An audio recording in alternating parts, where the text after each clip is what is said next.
In the golf industry, it's very rare for a new company to come in, totally change that industry and then sell up in a couple of years. That's exactly what this company we are talking about today has done. They've come in, they've certainly rustled a few feathers, they've dominated in a certain area, climbed up the rankings to third in that department, and then they have sold. But have they sold out, or have they sold to take the company to the next level? That's the big question we are going to answer in today's video. So yes, the brand has been sold. So it has been sold for what people report of 200 million. And obviously that brand we are talking about is L.A.B Golf, because it's a brand that has come in, it's revolutionized putting, or it's certainly shaken up the putting department, and a lot of brands have followed suit. They've followed suit with the designs, they've followed suit with the technology of zero torque. So it's very interesting that obviously the brand has been sold, but Sam Hahn is still there at the forefront, and this is something where it's been sold but it's been invested in, and I can only see L.A.B going from strength to strength. I think in the coming years, in the next 20 years of tour players coming up, you'll see a lot of beginner golfers, junior golfers, college golfers using these putters. I also think you will see a lot more everyday golfers using this putter because of that technology that, for me, makes it a little bit easier, a little bit less to think about, and you're sat there thinking, I overthink my putting, then one of these putters could be right for you. Hey guys, we certainly know that one big talking point with L.A.B was obviously the looks of L.A.Bs. The first DF3 came out, it certainly rustled a few feathers, but a lot of players have been using that. We've then got the Mez 1, we've also got the Oz 1, the Oz 1i. There is rumours of a new putter coming out, so although the company's being sold, it's not being sold to a competitor, it's being sold to reinvest the money, get the brand growing even bigger than it already is, because when you think about putting, L.A.B always has to be in the conversation, because on a lot of the ranking systems, a lot of the testing companies, MyGolfSpy, are certainly ranking their putters right up there at the top. And we know Odyssey have brought out their range of square-to-square putters.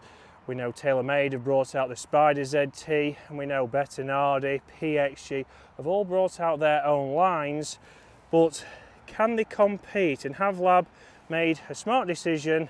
And have you ever thought about getting a L.A.B putter? Because that's a big question. Do you spend $600, $500, $400 or pounds on your putter? That's the big question. Now, looks has always been something that's been talked about when it comes to these putters, and the DF3 was obviously exactly that. It was the one that stood out, it looked very different. A lot of people probably purchased this putter because they thought, right, that is going to make a difference because it is very different looking.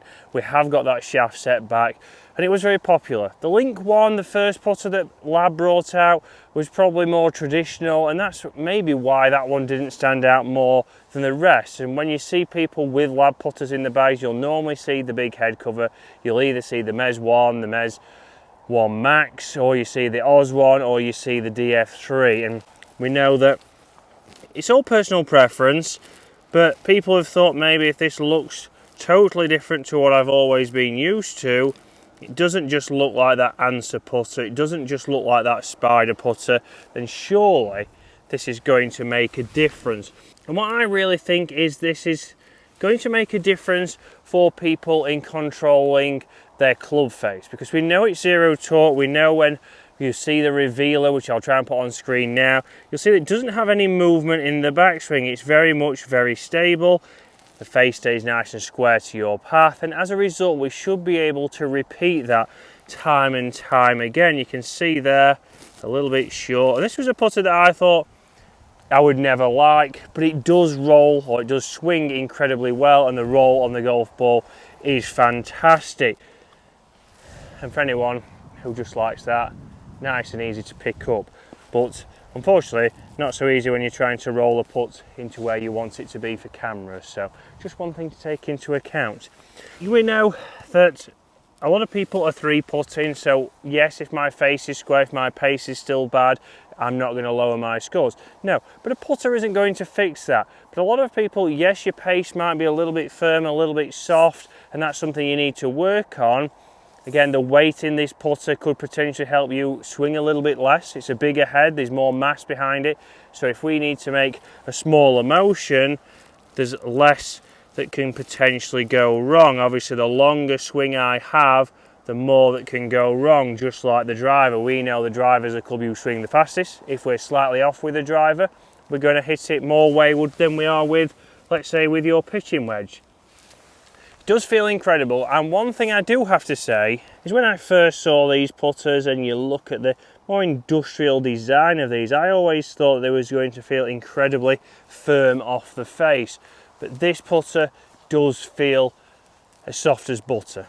Again, the Mez one that I had first fitted also felt soft. I went into the Oz 1i because it had the insert. It was a little bit firmer. I liked a slightly firmer feel, and that certainly helped me out. But this might not be the best performing putter for L.A.B, but I would say it's definitely the most popular.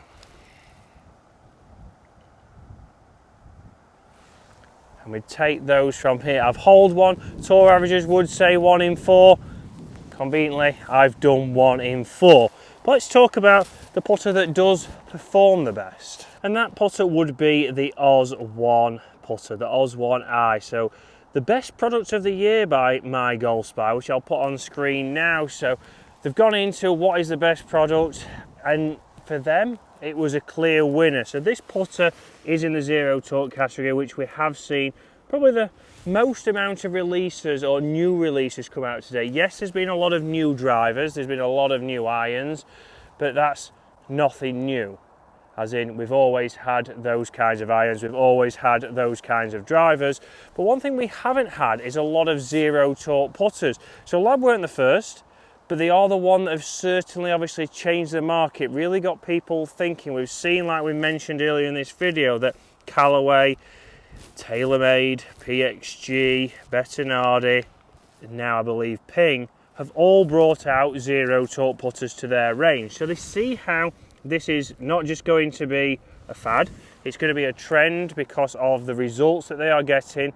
Again, My Golf Spy, 60,000 putts was hit with different putters, and there was a clear winner in this Oz 1i. So the Oz 1 putter can also come with that softer face, so it doesn't have to have the insert, but obviously starting the ball online, it was the best. Consistency off-centered strikes, it was the best overall. It performed the best on distance tests as well. So multiple testing that they go through to see how the ball rolls and how it performs. But the big question, like we mentioned earlier in this video, is price point. So price point is, they're not the cheapest putter, but this is the club that you should be using the most in your golf bag. So we've seen obviously other brands, TaylorMade, Odyssey especially, bring out more affordable zero torque putters around the £250 mark. But are you put off by that? Because again, if I said to you, you can buy a set of irons for £400 from Callaway brand new, or some for £900, which ones would you favour towards? And I would say the majority of you golfers behind there would say, well, they're probably a little bit better, they probably perform better for the more expensive ones. So can I stretch my budget? Can I wait maybe a couple of months or maybe a year until I buy my next putter? That is the big question that you've got to ask yourself, because for me, this is the biggest club, or the most important club for most golfers to get their handicap down. And you'll see, unfortunately, I did hole one more with the DF3. Let's hit a couple more putts on the next hole, and let's round this video up and just say, yes, they have sold out, and not many companies have. You've never seen Callaway sell out, you've never seen TaylorMade, you've not seen new companies come up and sell, but they've sold to invest more, to keep staying towards the top of those rankings all around. A massive shout out to the guys here at Lindrick. It was maintenance week a couple of weeks ago, and greens are fantastic, as you just saw there. But One big thing as well, consistency was something else that L.A.B putters won in, and you can see there, if I put a very similar stroke on that, pace was very consistent there. Just past the hole, I would expect to tap all of those in, and this is where, if I can get my pace a little bit better on the greens, we should be able to lower those scores. Now, a lot of people are probably saying, but where can I get fitters? So you can get fit online, which I did with both of my putters, but here in the UK you've got Scottsdale Golf or a distributor for L.A.B, but your local pros could potentially stock them. Here at Lindrick, if you're in the area, then Andy Rosington in the shop, the PGA professional, does do fittings for these putters, so he does have the full range of putters in. Potentially a new one to come, and if you're seriously considering going to Zero Talk and you're happy to come and get fitted here, then I'm sure they would be more than willing. So there you can see pace a little bit past, but this is really where these putters come into their own, because with less face rotation there is less things to think about, and all I have to do is over this is get back and through, let the putter do the work, and we should start to see you holing a few more of these. Alignment options on the top of the putter is something certainly that you have to think about as well. As you'll see on screen, is something that we need to discuss, and L.A.B haven't taken it lightly. So over probably 80 different combinations you can do on the Oz putter, not as many on the Mez and this DF3 and even the Link putter, but it's something that could potentially help you, or will help you, square your putter up better at setup. We know then the face won't move as much, and if we go back and through, we should start to hole more putt. So sold out, yes they have. Are they going to improve? I certainly think so. Guys, hopefully you enjoyed that. Hit that subscribe button if you have. It's a big talking point, but something certainly for you to think about, as putters should be the most important club in your bag. It's the club we use the most. If it's not the one you use the most, then make sure to check out our sister channel at Get Good at Golf and how you can improve that. We'll see you again later in the week.